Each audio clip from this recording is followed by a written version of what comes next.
Here, Wally, your first video. What are you gonna do? Don't lick it. No, that's not good for your first video.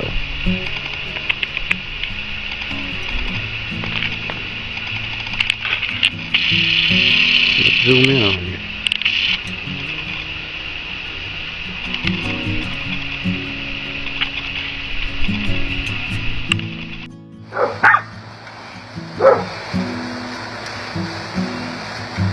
Wally, she's talking to you.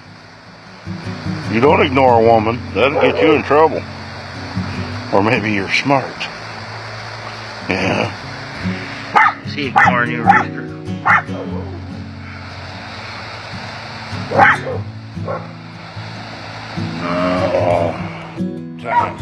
Wally, are you hungry? Waldo, are you hungry? Yeah? Are you hungry? Wally's hungry? Yeah? Yeah? Who? Who? I don't know who.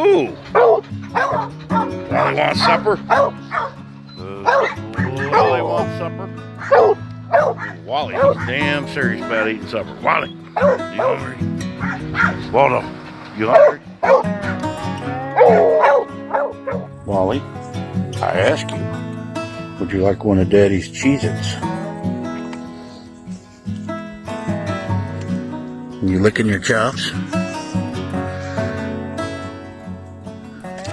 Every living creature begins with birth and ends with death.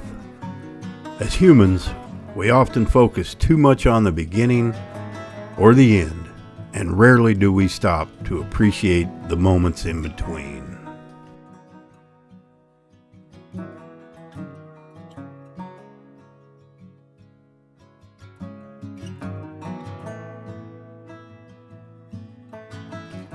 Wally was definitely a dog with personality all of his own. At just 10 weeks old, he would wander past the house, quietly watching a yard full of playful dogs. He saw me handing out treats, taking it all in. And then one day, a determined and bold Wally dug his way into the yard, right alongside the much larger dogs.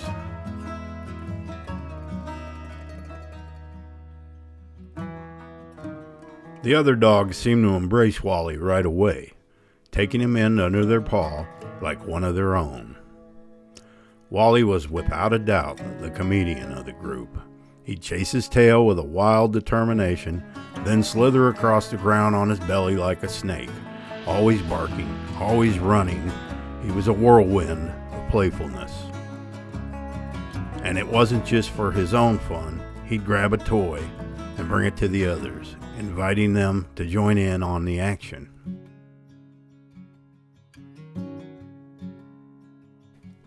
Now, long before Wally ever showed up, Wally's father, Charlie Brown, well, he was a regular visitor to the farm. Well, he'd stop by often for treats, to play with the other dogs, and just be part of the joy.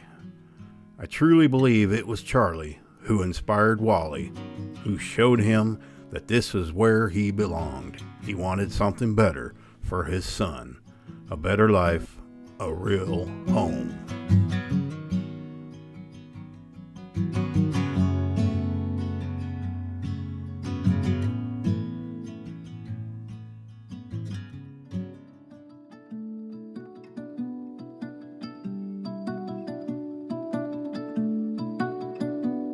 Is there a storm coming? You don't like thunder.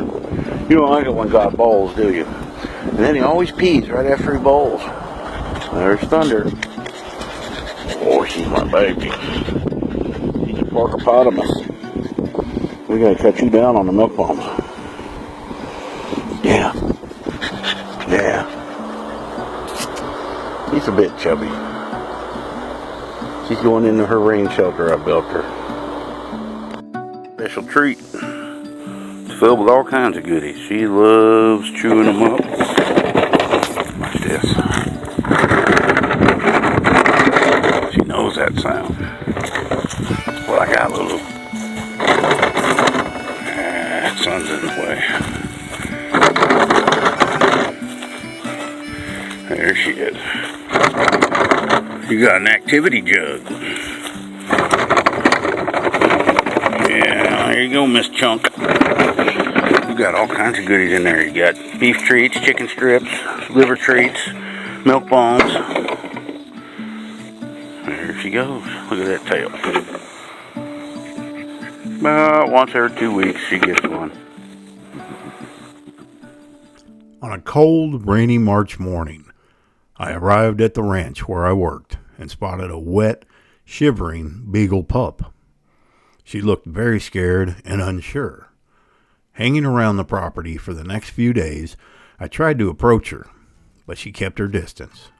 So I started bringing treats. After about a week of patience, and with the help of a leftover McDonald's cheeseburger, I finally lured her close enough to get her into my truck. I brought her home to meet the rest of the dogs. I named her Lulu, and after a short introduction period, I led her into the yard, and just like they had done with Wally, the other dogs welcomed her with open paws. Lulu had her own unique quirks.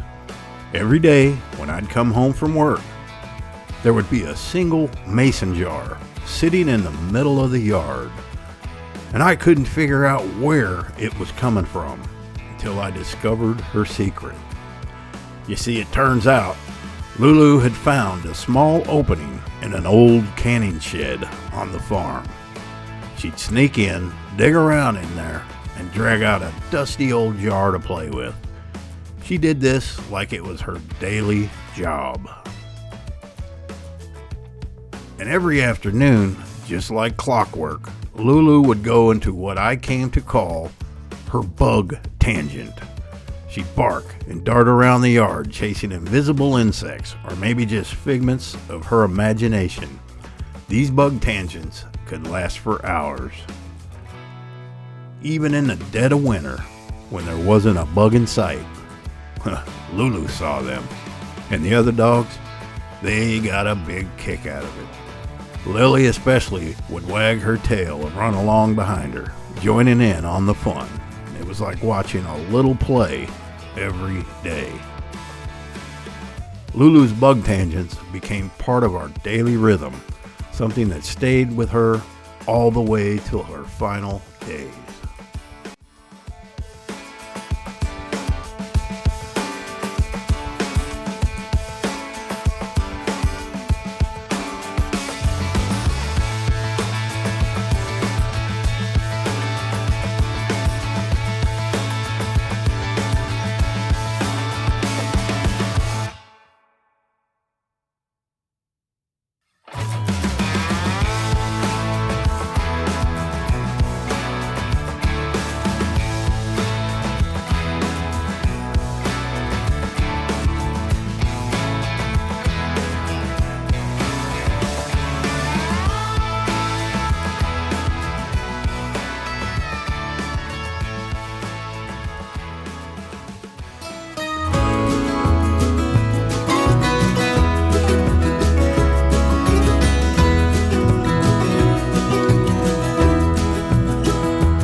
Time we borrow, time our children to us lend. Here today, but gone tomorrow, like a spark flying in the wind. We all look up to our fathers, all our lives if all is right, and we all need our mothers when the day is dark as night, and the drums of war are getting louder, a sound you never heard before. Gonna come to your town, gonna find your corner, and we'll soon be knocking on your door. Someone pulls an easy trigger, puts another to the ground in disbelief, staring at his fingers through which his blood runs with his life. And the drums of war are getting louder, a sound you never heard before. Gonna come to your town, gonna find your corner, and we'll soon be knocking on your door.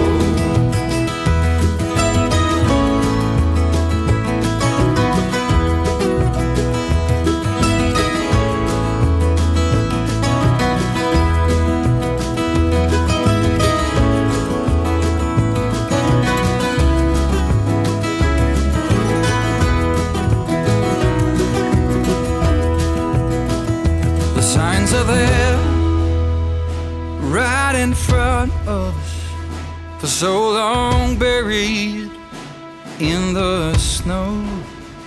Yes, here we are, shining diamonds, burning bridges as we go. And the drums of war are getting louder, a sound you never heard before. Gonna come to your town, gonna find your corner, and we'll soon be knocking on your door. Gonna come to your town, gonna find your corner, and we'll soon be knocking on your door.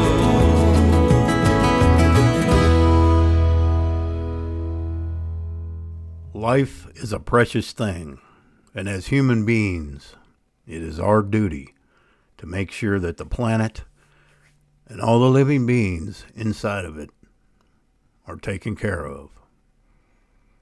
And if we fail to do that, then we are all failures. All right, both jobs are complete. And we're going to start off with Wally here. And then I'm going to explain about what I did and why this is so dark. But I think he came out really, really good. I wanted it to be a dark image because I'm going to be framing this in a white frame, and it's going on a wall that is bright white. So I'm thinking making this dark and having it against the white wall will really look good. But there's still a lot of detail in there.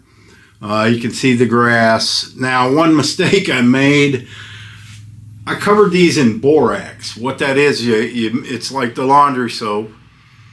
You coat it with one light coat of that, and when you engrave the image, it comes out actually darker than it would normally.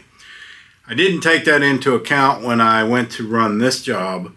I did a bunch of tests, and I liked how they were, but I forgot to adjust the settings a little bit lighter for this. But it still came out rather good, so I am happy with that.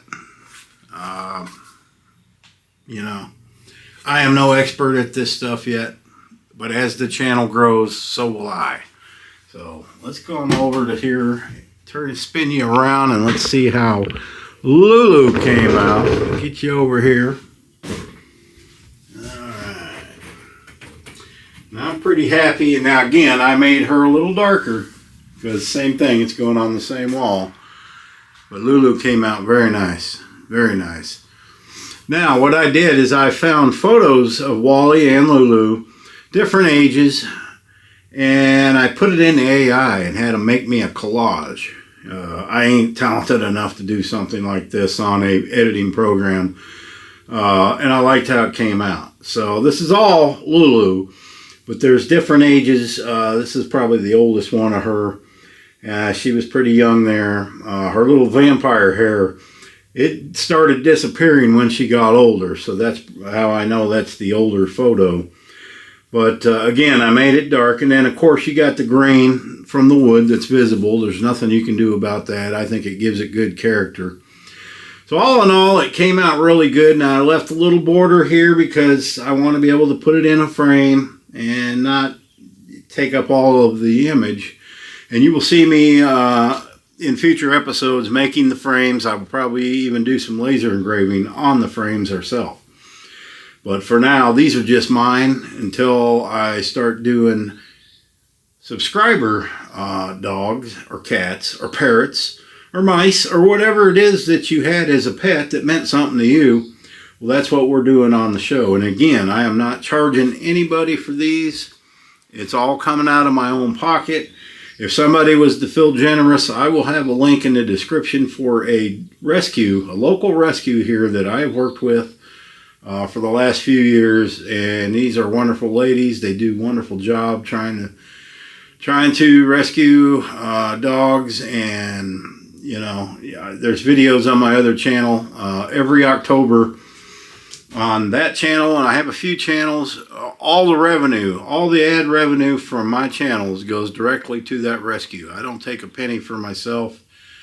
And I will do the same with this channel come October. We call it Dogtober, so that's what we do. So, all right, let's get these things, let's put them together and go over them one more time. Wally and Lulu weren't just dogs. They were family. They made me laugh, they kept me company, and they filled my life with moments I'll never forget.